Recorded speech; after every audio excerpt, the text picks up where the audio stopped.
Olá a todos vocês, bem-vindo ao canal Sermões.net.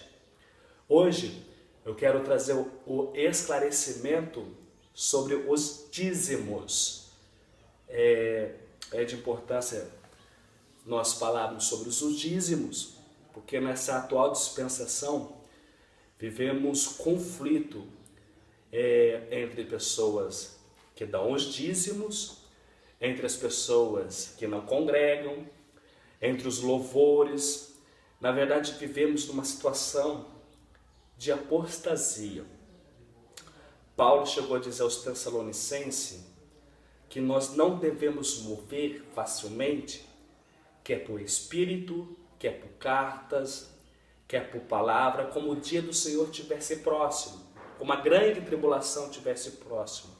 Que haveria dois sinais existentes antes da vinda da tribulação, que é apostasia e um homem super satânico, que nós definimos como o anticristo. Então essa onda de apostasia, ela é localizada em algumas regiões, mas um dia será global. Ela tem permeado no Brasil e nós estamos vivendo uma decadência doutrinária brasileira.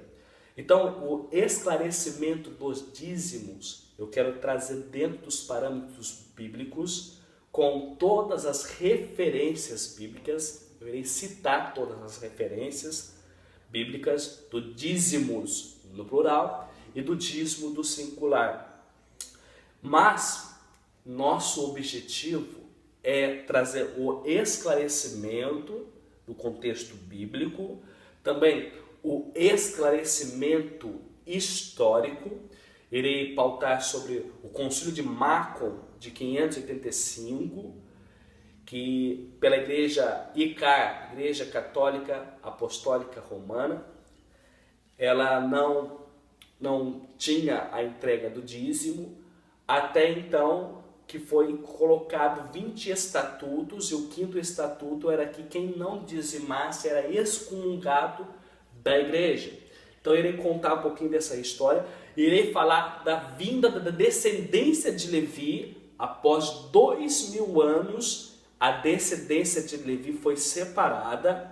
Eles têm o Instituto do Templo, eles têm o candelabro de ouro, eles têm a bacia de bronze, eles têm todos os paramentos do Antigo Testamento em relação ao tabernáculo, a relação do templo. Eles têm a mesa da propiciação, tem um candelabro, tem um altar, faz um tipo de um protótipo de sacrifício, só falta a construção do templo. E eu quero que você veja a imagem no slide dos sacerdotes que foram separados, dos levitas, a descendência de Levi que foi separada através de procura do DNA, da genética, e eles separaram a descendência de Levi. A minha pergunta é, se a descendência de Levi foi separada, então tem a probabilidade de eles receberem dízimo. Porque o assunto que eu irei pautar no dia de hoje, sobre os dízimos, ela fala de 3 tipos de dízimo, relacionado ao Antigo Testamento, relacionado ao Torá, relacionado ao Taná, relacionado ao Novo Testamento. Nós temos o dízimo Maser Sheni, que era comido entre os dizimistas nas festas solenes, nas festas sagradas. O primeiro dízimo era o Maser Rishon. Este Maser Rishon era para o sustento da obra do templo, e era também respectivos representantes, os levitas e os sacerdotes. O Maser Sheni, que era comido, é o segundo tipo de dízimo, nas festas sagradas do Eterno, nas festas solenes, nas convocações que eram feitas para o povo de Israel, até os dias de hoje, sabendo que as festas judaicas são sombra das coisas futuras que convergem em Cristo, num plano escatológico. E o terceiro dízimo era Maser Ani, que era para o sustento dos pobres, dos necessitados, dos menos favorecidos, dos órfãos, das viúvas, dos pobres estrangeiros. São 3 tipos de dízimo. Maser Rishon, para ajudar a obra, o templo. Maser Sheni, que era comido com a família do dizimista, e Maser Ani, que era para ajudar os pobres, os necessitados, os órfãos e as viúvas. Entretanto, as instituições religiosas, de 1.000 igrejas denominacionais, 999 dão o dízimo. Mas qual desses 3 dízimos? Se é para cumprir a palavra de Deus, se é para cumprir a antiga aliança, por que não cumprir as 3 tipos de dízimo? Por que não observar as festas judaicas e comer com a sua família? Por que não ajudar os pobres? E por que só tomar posse do Maser Risnon, que era para sustento da obra de Jerusalém, onde tinha casa do tesouro, e para sustentar os levitas e os sacerdotes? O mais interessante que no templo do primeiro século de Herodes, que foi construído por mais de 1.000 homens, naquele templo tinha lá o santo lugar e o santo dos santos, que só a descendência de Levi poderia entrar. Tinha um pátio externo para as mulheres, para os estrangeiros e para os judeus, onde Jesus, nos tribunais, ele debatia a respeito da palavra de Deus. Ele confrontava muitas vezes saduceus, fariseus, publicanos, herodianos, todo os tipos de seita que existia no primeiro século, na era do nosso Salvador, ali no pátio externo do templo. Jesus era da descendência da tribo de Judá, e por isso que nunca entrou no Santo dos Santos e no Santíssimo Lugar, por não ser da descendência de Levi. Eu quero que vocês acompanhem a história do dízimo aí no slide. Nós iremos pautar. De antemão, você vai ver sobre a história sobre o dízimo. Eu quero aqui citar todas as referências bíblicas, não vou falar delas completamente, mas eu quero citar todas as referências bíblicas sobre os dízimos.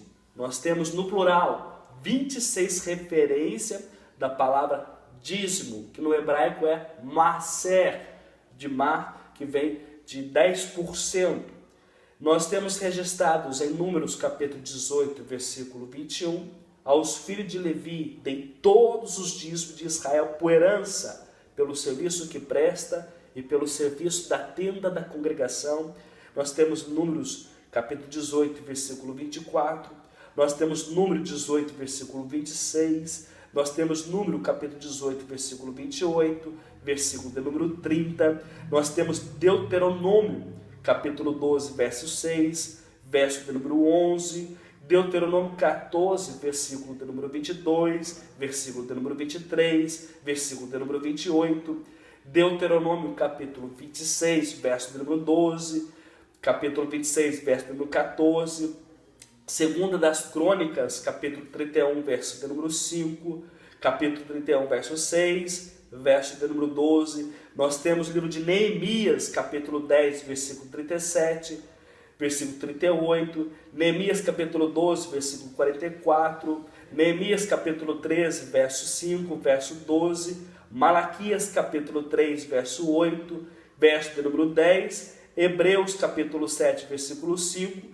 Hebreus capítulo 7, versículo 6, versículo 8, versículo 9. E também tem todas as referências da palavra dízimo no singular, que está em Gênesis 14, verso 20, Gênesis capítulo 28, versículo 22, capítulo 27, versículo 32, Números capítulo 18, versículo 26, Deuteronômio capítulo 12, versículo 17, Mateus capítulo 23, versículo 23, Lucas capítulo 11, versículo 42, capítulo 18 de Lucas, verso de número 12, Hebreus capítulo 7, verso de número 2, Hebreus capítulo 7 e verso de número 4. Iremos falar também o que os judeus ortodoxos da descendência de Levi, inclusive tem um site do Instituto do Templo, irei colocar nos comentários. Se você tiver alguma dúvida daquilo que será elucidado, explicado, você pode deixar suas críticas, a sua opinião a respeito sobre o dízimo. Nós iremos entrar na história e nós iremos descrever, alinhar história gramatical a respeito dos dízimos e também das coletas que nós conhecemos como oferta. Vê aí no slide a verdade sobre o dízimo. O dízimo na era patriarcal. Veja aí o dízimo na era patriarcal. O exemplo de Abraão, além de refletir apenas um fato isolado, em sua vida não só parece ter sido de orientação divina, mas um costume da sociedade dos seus dias. Em nenhum momento é mencionado e nem sequer sugerido que Abraão entregou o dízimo por força da lei. O lado positivo desta ação está no respeito e na honra que ele prestou ao rei e ao sacerdote Melquisedeque. Inclusive, não há registro bíblico de Abraão ter transmitido este ensinamento aos seus filhos. Então, observe que Abraão ele não foi forçado a dar o dízimo. Nós iremos entrar no contexto de Abraão e também no texto de Hebreus para entendermos melhor a respeito de Abraão. Abraão realmente deu dízimo daquilo para que era seu? Para quem ele deu dízimo? E temos o caso de Jacó. No caso de Jacó, a entrega do dízimo estava relacionado a um voto. Ele fez um voto, efetuando um momento de temor e dúvida. Também não houve imposição legal, orientação divina, nem tampouco houve orientação de seu pai Isaac, de seu avô Abraão, para tal procedimento. As experiências de Abraão e de Jacó são únicos exemplos sobre a questão do dízimo encontrado na era patriarcal, antes da lei ser dada a Moisés. Nos dois casos, não há registro nas escrituras sagradas que ele tenha sido obrigado e sistemático de entregar o dízimo, além de ser uma prática das civilizações pagãs da antiguidade, era também um sinal de gratidão e um sinal de devoção na era patriarcal. Então, observe que Abraão ele não foi forçado a dar o dízimo. Nós iremos entrar no contexto de Abraão e também no texto de Hebreus para entendermos melhor a respeito de Abraão. Abraão realmente deu dízimo daquilo para que era seu? Para quem ele deu dízimo? E temos o caso de Jacó. No caso de Jacó, a entrega do dízimo estava relacionado a um voto. Ele fez um voto, efetuando um momento de temor e dúvida. Também não houve imposição legal, orientação divina, nem tampouco houve orientação de seu pai Isaac, de seu avô Abraão, para tal procedimento. As experiências de Abraão e de Jacó são únicos exemplos sobre a questão do dízimo encontrado na era patriarcal, antes da lei ser dada a Moisés. Nos dois casos, não há registro nas escrituras sagradas que ele tenha sido obrigado e sistemático de entregar o dízimo, além de ser uma prática das civilizações pagãs da antiguidade, era também um sinal de gratidão e um sinal de devoção na era patriarcal. Então essa aqui é a era patriarcal de Abraão. Agora eu quero ler aqui em livro de Gênesis. Nós vamos ler aqui em Gênesis a respeito de Abraão. Gênesis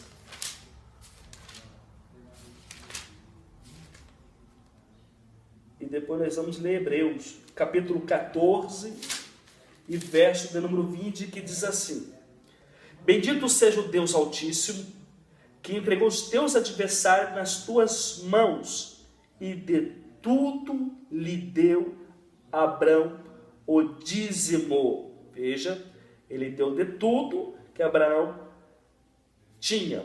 Este é utilizado muito para os pregadores eruditos para defender sobre o dízimo.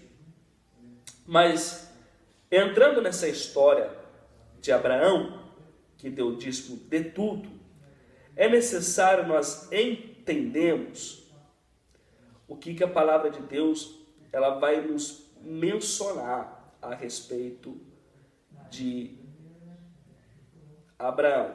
Em Hebreus, capítulo 7, é utilizado muito pelos pregadores eruditos para defender Abraão, que deu dízimo. Mas a passagem de Hebreus capítulo 7, do verso 1 ao 10, costuma ser usada por muito como prova de que o cristão deve dar o dízimo de acordo com Gênesis capítulo 14, do verso 8 a 24, e Hebreus capítulo 7, do verso 1 ao 10.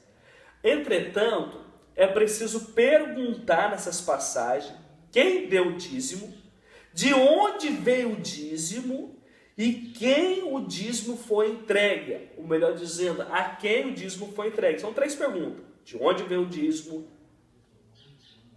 quem deu o dízimo e a quem o dízimo foi entregue. Vamos ver a resposta.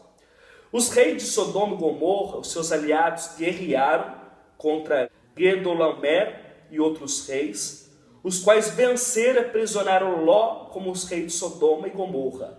Abraão recebeu notícia da prisão, juntou os seus servos e foi lutar contra Gedorlaomer, que aprisionou seu sobrinho, vencendo o inimigo, libertando seu sobrinho. Na volta, Abraão encontrou agradecido ao rei de Sodoma, que queria lhe dar tudo o que era seu, que tudo que havia sido recuperado na batalha. Abraão encontrou também com Melquisedeque, rei de Salém, sacerdote do Deus Altíssimo, a qual deu pão, vinho, e Abraão o abençoou.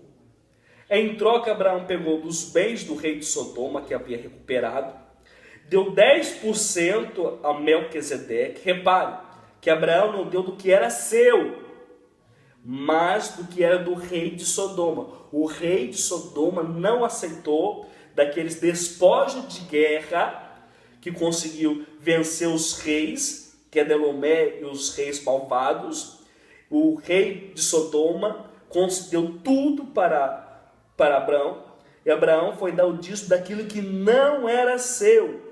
Em troca, pegou dos bens do rei de Sodoma, que havia recuperado, deu 10% ao rei de Salém, Melquisedeque, sumo sacerdote do Deus Altíssimo. Repare que Abraão não deu do que era seu, mas do que era do rei de Sodoma.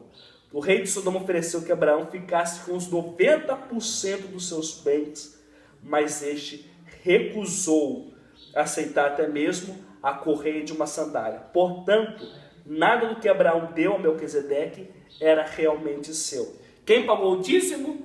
Abraão. De onde veio o dízimo? Dos bens do rei de Sodoma. Quem deu o dízimo? A quem foi dado o dízimo? Ao Melquisedeque. Se alguém quiser obrigar a dar o dízimo com base nesta passagem de Hebreus capítulo 7, verso 1 ao 10, você terá de fazer uma entrega a algo do que não é seu. Por exemplo, digamos que você fosse um policial, depois de lutar contra a quadrilha que assaltou o banco, ele prende os bandidos, você deveria entregar para a sua religião 10% do dinheiro roubado, que você recuperou, e devolveu o restante 90% para o banco. Mas o banqueiro insistiu que você ficasse com tudo, né? Um absurdo, não é mesmo? Pois então, é também o mesmo absurdo de Hebreus capítulo 7, verso 10, para justificar a entrega do dízimo na atual dispensação. Então entenda que Abraão, ele deu o dízimo do que não era seu. A passagem, obviamente, não tem seu foco no dízimo, mas o contexto está mostrando o sacerdote de Melquisedeque, que era um tipo de Cristo superior ao sacerdote de Arão. A própria carta de Hebreus é toda escrita para mostrar aos judeus convertidos a Cristo que eles deveriam colocar ao lado todas as suas práticas do judaísmo, pois estas nada tinham a ver com o cristianismo. Inclui-se aí também o dízimo, que foi dado por Israel como a ordenança da lei de Moisés, e não aparece em nenhum lugar da doutrina dada pelos apóstolos. Então, essa é uma explicação lógica da era patriarcal, que Abraão deu dízimo dos despojos da guerra do rei de Sodoma, não deu que era seu. Diferente do seu filho, que deu um voto, fez um voto com o Senhor, Abraão, Isaac e Jacó. E Jacó, ele deu o dízimo através de um propósito, de um voto, ao Senhor, como foi dito e como está supracitado no slide.